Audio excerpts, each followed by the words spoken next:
In 1 month, the sale price in Peterborough has actually went down $72,000. So what that means is the average sale price in the city of Peterborough for March was $801,000. In April, it was $729,000. In 1 month, that was the difference. We are seeing a complete change in the market in just 1 month. We are now seeing conditions being put into offers, inspections, financing, bidding wars are kind of becoming obsolete, not happening. So what does that mean for you? Are you trying to get into the market? Are you a first-time buyer?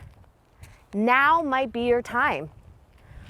I just saw a house last week listed for $379,000 in the city of Peterborough. It went for $379,000.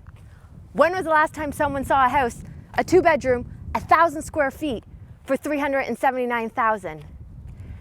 If you want to get into the market, you know where to find me.